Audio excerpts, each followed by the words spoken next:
Oh my gosh, Ezekiel, we are so happy you are here. It has been a minute since you and I have chatted.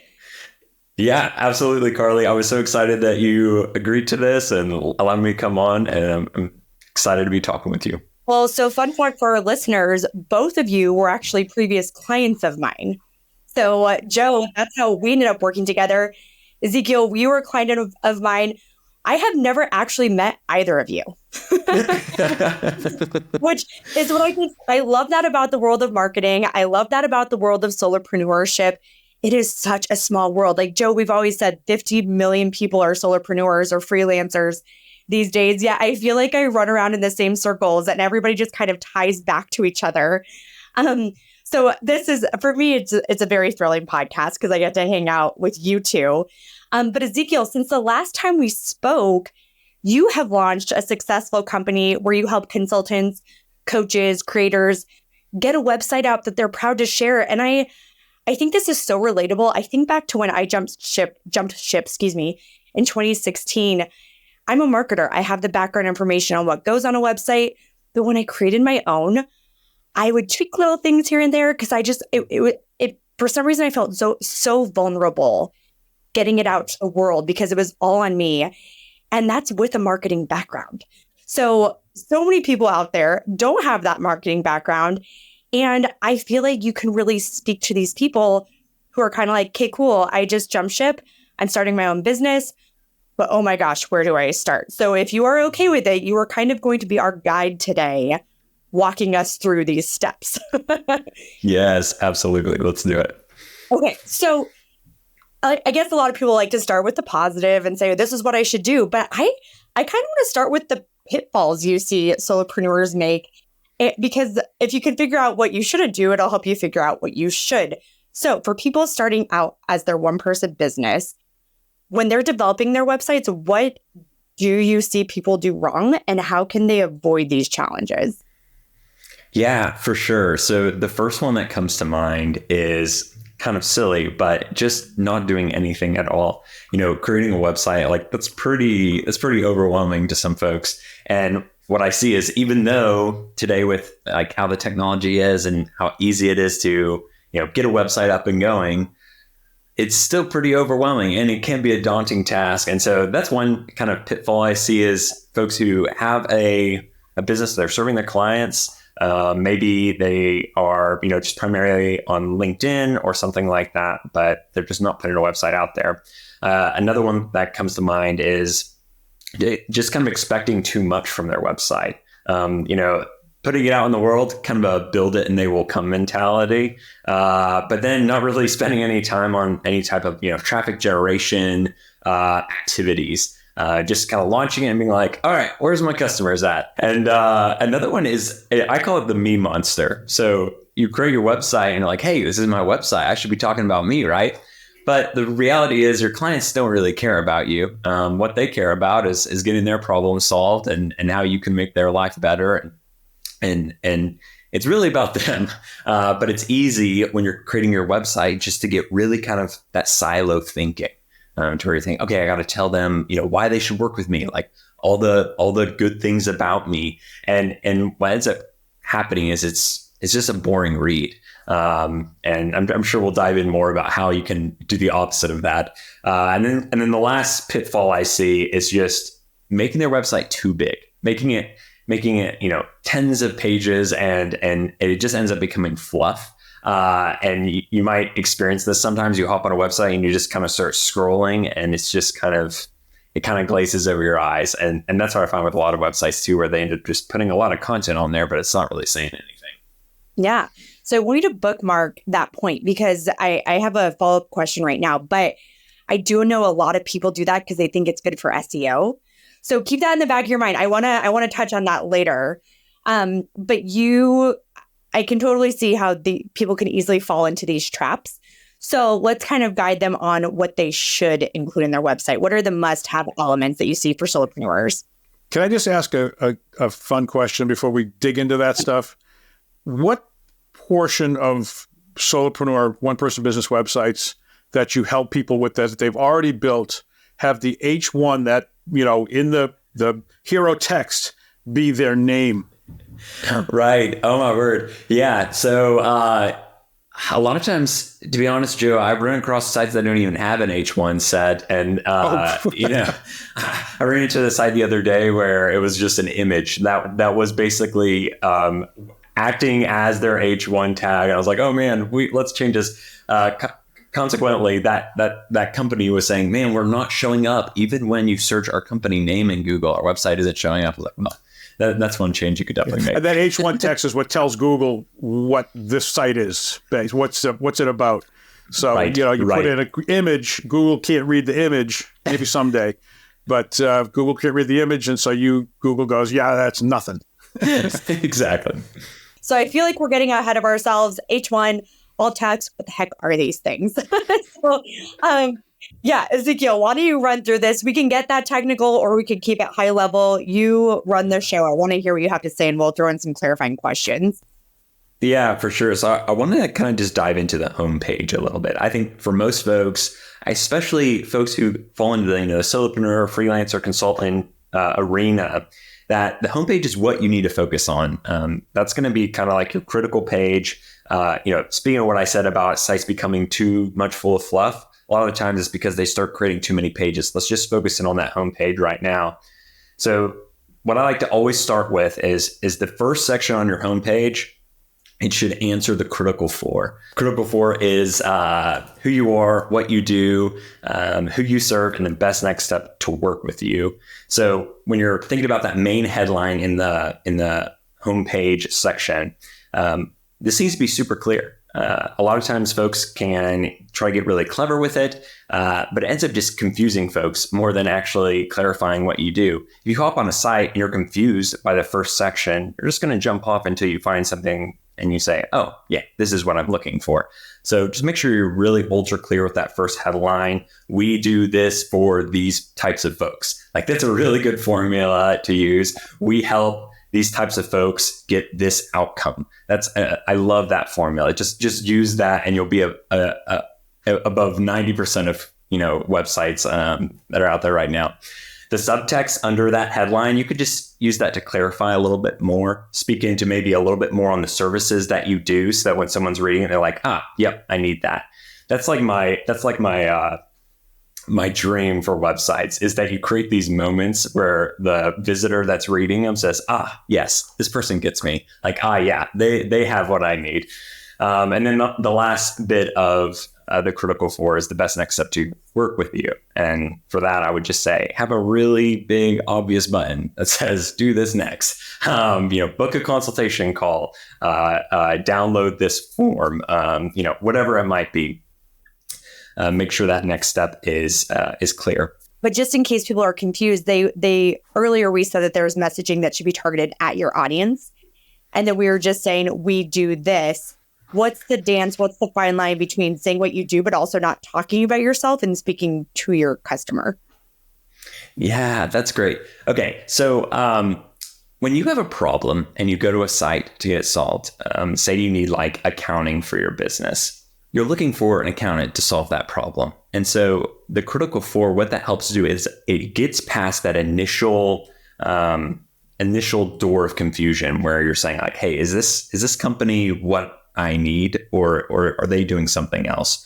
So because it's the first section on the site, we need to get past that, like I said, that initial door where they're saying, hey, is this even what I want? So that's why on the critical four, you just need to be really clear on what you do, who you serve, and the best next step to work with you, so you can kind of get past that. So that's where I say most of the rest of the site is then targeted towards the problems that your clients are facing and how they can win. So that section is almost like a filter. Basically, maybe 9 out of 10 people that get to your site might move on because they should. But that one person that should stay, stays. Is that right? Is that what you're saying? Yeah, exactly. And Joe, it seems like a lot of folks there, they want to get really clever with that section. And what I find is then that will force even the one person who might need your services to hop off too, because they end up thinking like, I don't even know what this means. So yeah, just being ultra clear on that. I love the change lives. We change lives through cost accounting. It's like, please. Must be really good at what they do. Your dreams fulfilled. So you have those 4. So then where should people focus? I know you're talking about the homepage. Is there more to the homepage, or is that when you start focusing on other areas of the site? Yeah, for sure. So we've gone past the critical 4, who you are, what you do, who you serve, the best next step to work with you. And now this is when we start connecting with your ideal client. So I call this the problems and pain points section. Where I learned this was from Donald Miller. His book StoryBrand, I feel like kind of brought this idea to the public. But this problem and pain point section, it's key to connecting with your ideal client. Because what this does is it creates moments for the client to read it and say, man, yeah, this person, they get exactly what I'm going through. So you all probably have clients who come to you and say like, hey, I'm dealing with this problem, or you've just kind of picked it up through osmosis. They're like, oh, wow, they're running into this, etc. Lay that out in that section. Like, talk about those problems that are, related to your service that your ideal client continue to have. And that way, when folks are on your site, they read that, they can feel comforted that you actually understand what you're going through. Or understand what they're going through, rather. And this can be like a sentence structure. This can be like bullet points of problems that they might be dealing with, but just get those problems up there so that they can see that you understand. And then what we do from there is we paint the picture. Hey, this is where you are now. Let's talk about where you want to go. And so then the second section after that problem section, I call it the what life looks like on the other side section. So you want to paint what life is going to look like for them after they work with you.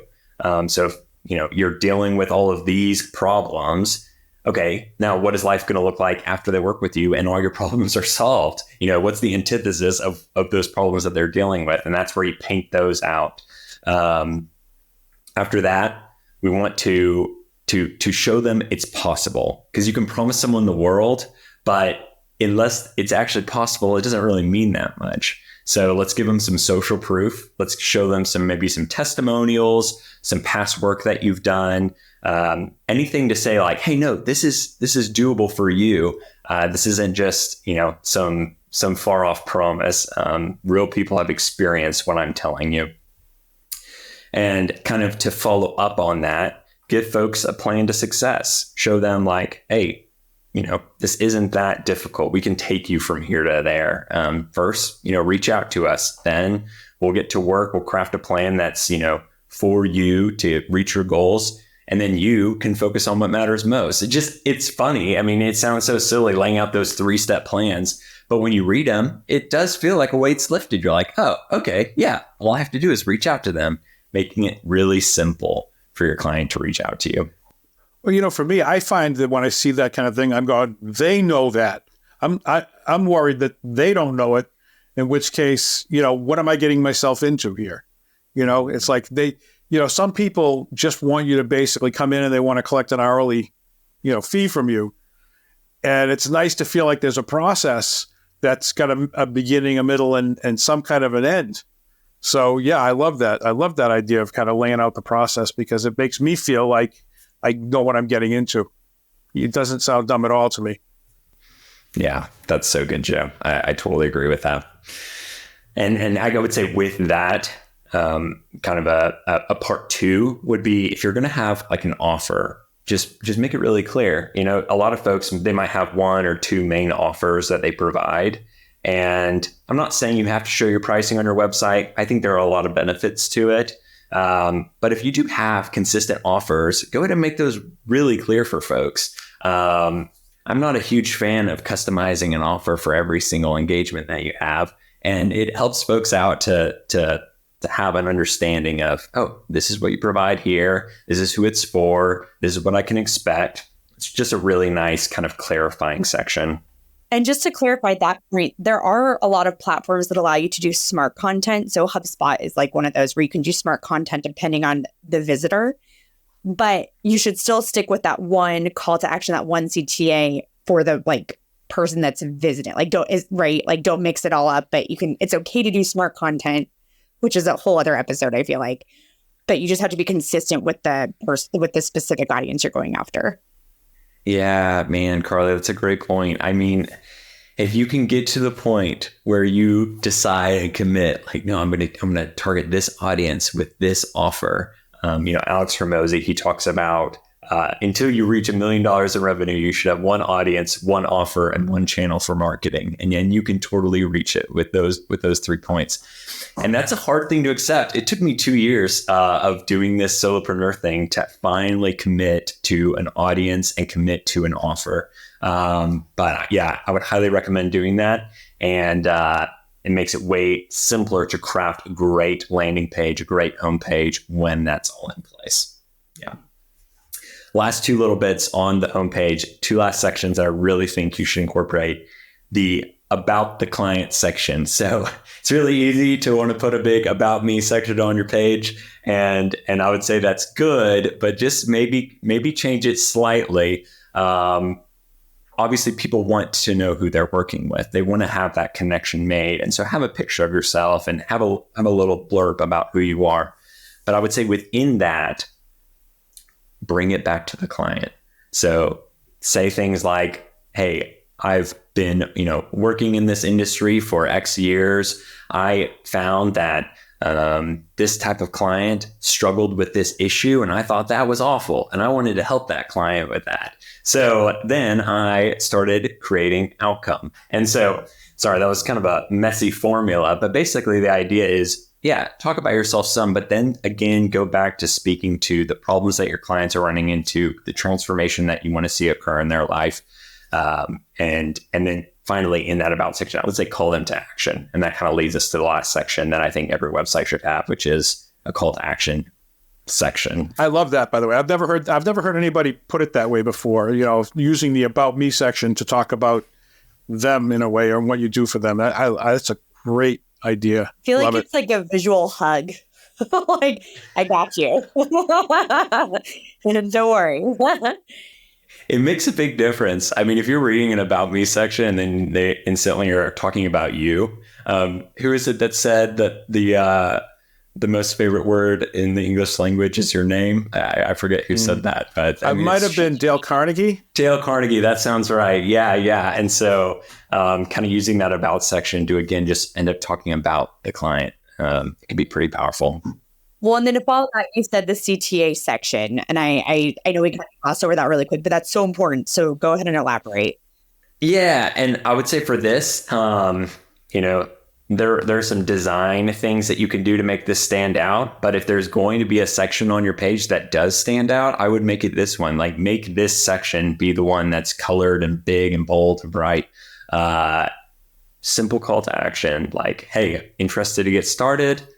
Book a call now. You've just gone on this long story of taking them, showing them what you do, explaining that you understand the problems they have, showing them what life could look like on the other side of working with you, giving them all this proof, the plan to get there. And now it's up to them. It's like, okay, do you want to make a step? I would say have a primary call to action. And I'm sure we'll get into this later, but then if you want to, you could also have a secondary call to action, something like a lead generator download, a free 20-minute, consultation call, something like that. You can do a more foot in the door offer, like sign up for my newsletter, something like that. And these are always, just to clarify, the calls to action are good ways to just get people into your system. It's a good way to collect emails, good way to get contact information so that your website is actually working for you and not just a pretty website.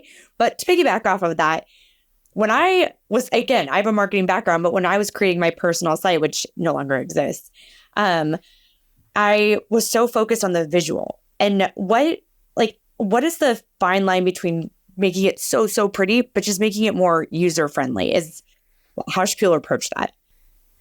Yeah. Okay. So I would say start with simple and clear. I don't think we should approach our websites with the plan of winning any design awards. And if the end goal is to get folks in your system, if the end goal is to generate leads, then you would just want that site to be radically clear for your ideal client.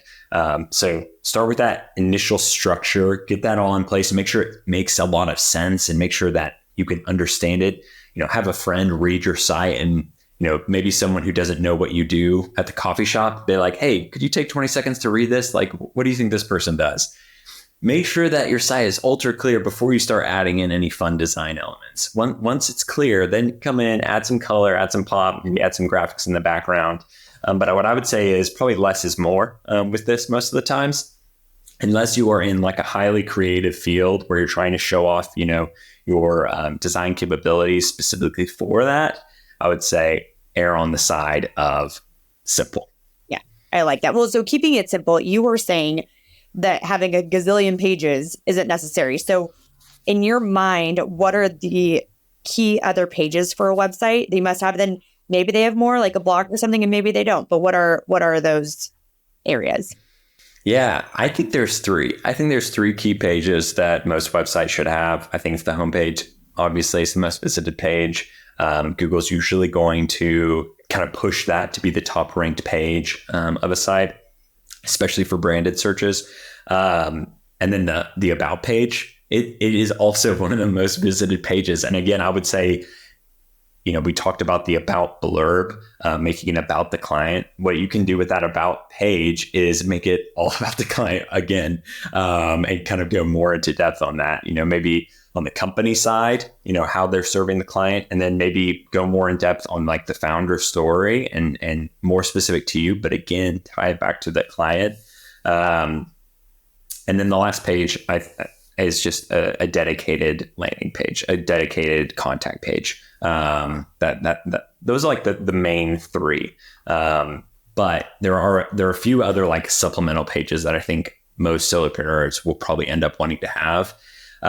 Service pages that you can go in more depth with your offers, and they become kind of their own individual landing pages. And then what you said, Carly, a blog collection and a blog post template page. That way you can kind of share insights. People can learn more about you without even having to sign up for a newsletter. It just goes one more step to be like kind of clarifying your authority. So what are your thoughts on this? Because like a lot of people do blog for SEO purposes. So I'm going to circle back to that original question. And this is the marketer in me. So I might use some jargon terms, but that's just to kind of prove a point for my question. When you said a contact us page, it immediately went to, oh, well, if they're local, they should include a map and an address. And then for the homepage, we were talking about H1s and alt text and everything. A lot of what I just said is super foreign to our audience. They're like, why are you speaking Chinese right now? That is, I don't understand what you're saying. How, in your opinion, and Joe and I go back and forth on this, how important is SEO for a solopreneur? Because maybe they don't need millions of clients. Maybe they just need 3 or 4 to keep their business going. And if it is important, do they really need to focus on the technical stuff, or should they just focus on having like a place to drive people when they meet them? Yeah, man. So good. So I would love to talk about lead generation and how the website comes into play after this topic, because I think it goes along so well with this. This might be a little bit of a hot take, but I think for a lot of solopreneurs, freelancers, early stage business folks, SEO can be a bit of a distraction.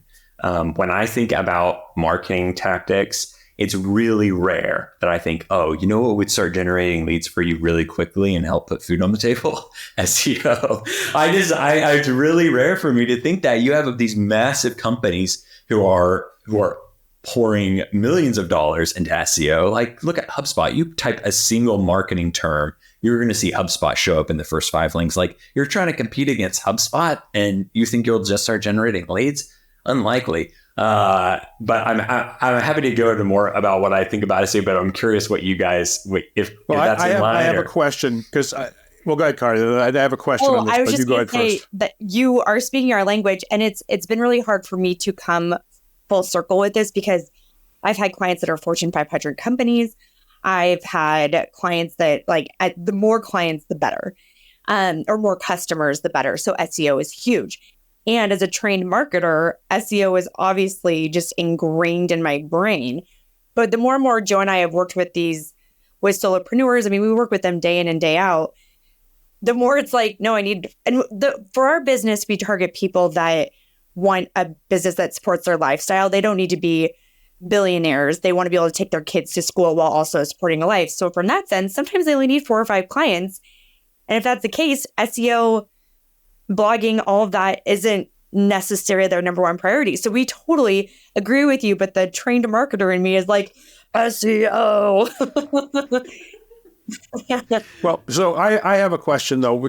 I completely agree with you that SEO is just such a big company game now. It's really hard unless you do something, really weird, really nichey. We always joke about being a ferret portrait artist. Yeah. You could if you did that, you would come up number 1 on Google when somebody searched for it. But for most businesses, you're not going to be able to do that. But the exception, I wonder, is if you're a local business, if you're doing, working in a certain market and targeting a certain market, I think it still might make sense to try to do SEO. Yeah, I agree with you, Joe. And, the way I like to think about SEO, and I don't claim to be an SEO expert, but the way I like to think about it is in 4 main pillars. So I think technical SEO, like that's all the stuff on the actual website. Do we have it all set up so that Google can read the site and understand the content that we have on there? So I think technical SEO is one pillar. I think content itself is a pillar. So that's where you are, creating your blog articles, having your case studies, all that content that Google can read and then, produce it for the different keyword searches. Backlinks is another pillar. I still think it's such a huge, part of Google's ranking, algorithm. Say, hey, these sites are promoting this site, so it must have some authority there. And then the last pillar, Joe, to your point, I think is reviews. And I used to call this pillar local SEO, but whenever I would say local SEO, all I really meant is that, getting Google business listing reviews, getting reviews on Yelp, or getting, the different directories, having your business show up on there. So that's the way I think about SEO. And yeah, you're absolutely right. My background was actually in home service businesses. And in that industry, reviews is everything, and local SEO in that sense is everything. So I'm just going to backtrack a little bit because I said I might use some jargon.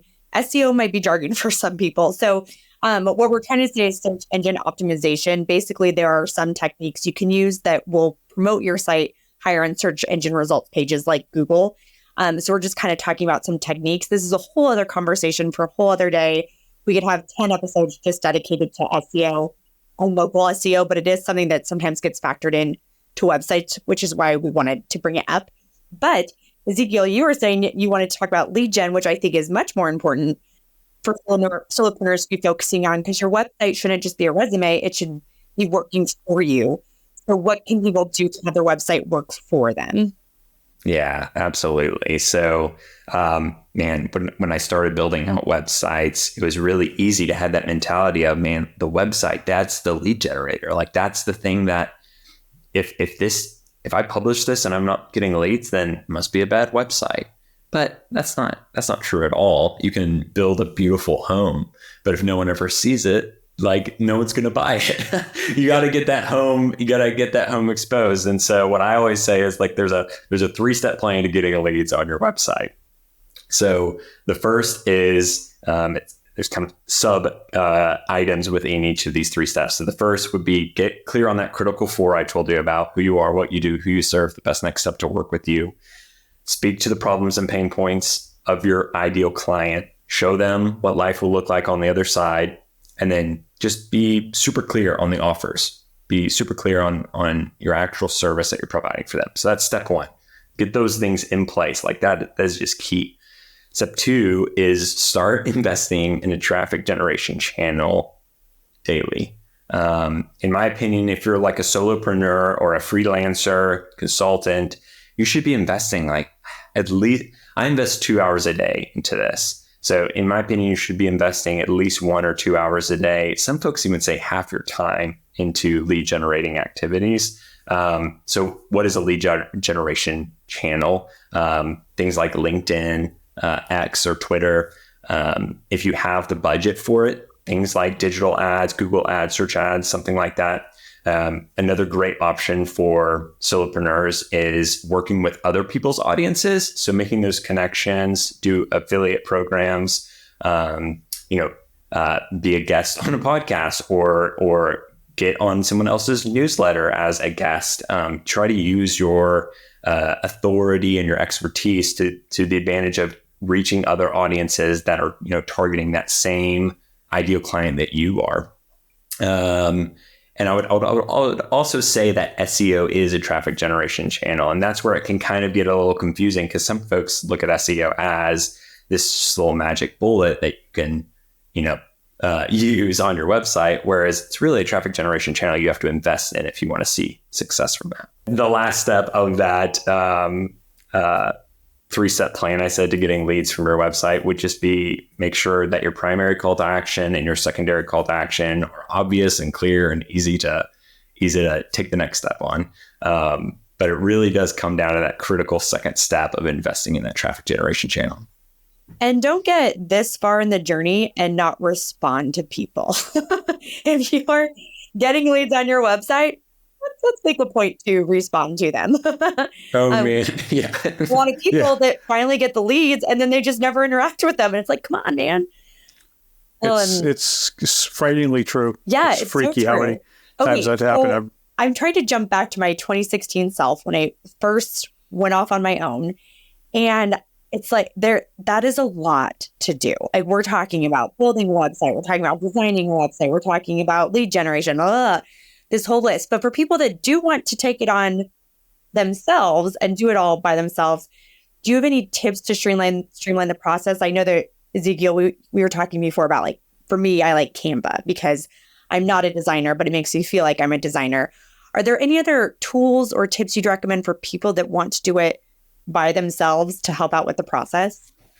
Yeah, absolutely. It's such a awesome time to be a solopreneur, because for most of the things that you have to do, like, if you have the willpower to go and watch a few YouTube videos on how to do something, like, you can probably figure it out.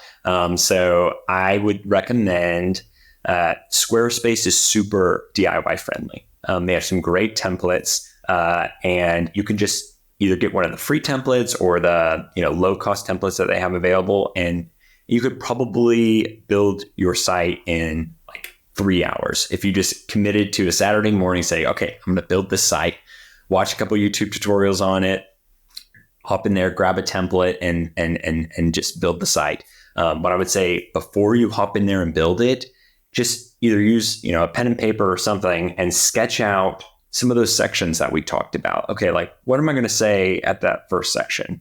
How am I going to show folks that this is exactly what I do and this is who I do it for? And what are the problems I want to talk about? Kind of sketch out some of those sections before you actually get into the tool. And that will make the whole process feel way less overwhelming. I think back to, when I was writing papers in school, staring at a blank cursor or a blinking cursor on a blank page, that is just about the most overwhelming thing. And in my opinion, could make a bearded man wearing a flannel cry. But if you can create some constraints and have some ideas of, like, okay, this is what I'm writing about in this section, this is what I'm writing, it makes it way less overwhelming. So yeah, Squarespace, Framer, Card, spelled with 2 R's. These are some great tools that are DIY friendly. I love Webflow, and so I'll always promote Webflow. They have some great DIY templates as well you might check out. And we will include all of these links in the show notes. But let's say a person's listening to us right now and they're like, oh, Ezekiel, that's cute that you think I have 3 hours on a Saturday because I'm a solopreneur and I'm already spread way too thin. I am not doing this myself. Somebody else has to do it. So if they want to outsource this, obviously they should work with you because this is what you do. But if they were to go look for somebody else, what things should they look for? And what are some red flags on this hunt? And how do people even go about finding people to help them build the website if they wanted to outsource? Yeah. As I started diving into the web design world more, my background was just generalist marketing for about 5 years. And then I kind of hyper-focused into web design. Something I realized about it that was new to me is that folks really separate the web design process into different buckets. And so what I've come to understand is there's 3 main buckets when you're talking about web design. There's strategy and copy, there's design, and there is development. And so the first thing I would say, if you're going to outsource it, just recognize that if you talk to someone and you say, hey, I want you to build me a website, that in their minds, they might be thinking you're only talking about one of those buckets when in reality, you need all three to actually have a completed website. If you go to someone and say, hey, I need to purchase a web design, they might only think, oh, they need me to design pages out in like an Adobe product or, Figma or something like that. But then they'll go and get those pages developed. And so I would just say, just keep that in mind that you have those three main buckets in web design, and you really need all three. So make sure that whoever you're talking to, you have all those three considered and you know who's doing what within those three.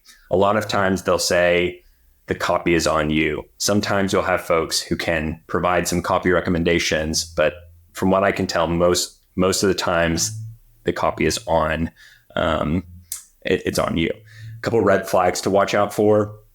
Do they have past work that you like? This is pretty obvious, but if you hop on a phone call with them, do you enjoy talking with them? You're about to spend a good amount of time going back and forth with this person. And I would say the last red flag to really look out for is, are they making promises that are just unreasonable? Like, do they say things that are just like, oh, after we get you this website, you'll have endless leads. Like, watch out for that, because that's probably not totally accurate. The guarantees. No, that is super helpful. It's so funny because we try to keep these episodes between like 30, 45 minutes. But man, I feel like this content, we could go on for days and days and days. So to prevent us from doing that, I'm going to cut us off. And Ezekiel, you help people find success through their websites. We ask all of our guests this. What is your favorite quote about success? And yeah, thankfully you provided me some heads up that you were going to be asking this. I don't. Well, you read it. You read it. That's the good news. I don't have the greatest memory, but one of the kind of unlocks that I had last year was I read. If you couldn't tell, I'm a big fan of Alex Hormozi, and something he says that really helped me in regards to success is, if you have a goal in mind, if you have something that you're trying to attain that kind of seems daunting or overwhelming, try, just make a little bulleted list and write down all the things that you would have to do for it to be unreasonable for you to not succeed. And then once I kind of do that, I'm like, oh, well, if I absolutely have to get some leads by the end of the month, I could DM 100 people. I could post content every day. I could ask other agencies in the area if they have more work that I could help out with. Once I start writing all those things down, I'm like, oh, I could totally hit this goal. And it just makes it feel a lot less overwhelming. So that's not technically a quote, but it was a pretty big unlock for me when it comes to success in general. No, I think that is super helpful. Well, where can people find you if they want to learn more about you, want to work with you, or just want to see what you're up to? Yeah, I'm on LinkedIn, Ezekiel Roche. I doubt there's anyone else named that on this planet at this point, but there we go. And then my website is rockship.com, spelled ROCSHIP.com. And if you go to /solo, just for this podcast, I'm creating a website template that your listeners can download for free and hopefully put them more on their way to getting that website that they're proud to share. Oh, I love that. Thank you so much. So listeners, be sure to check that out. Well played, Ezekiel. And selfishly, it has just been so great catching up with you. This has been so informative. I just know it'll help a bunch of people out there. If you have any questions based on this content, feel free to reach out to Ezekiel on the site that you mentioned or on LinkedIn. We're also happy to respond to questions at Carly@lifestar.com and Joe@lifestar.com. But otherwise, listeners, thank you so much for tuning in. As always, we love those 5-star reviews. We love those comments. We love your feedback. So be sure to subscribe to the podcast, subscribe to our YouTube channel, leave those reviews, and we will see you next week on another episode of Solopreneur.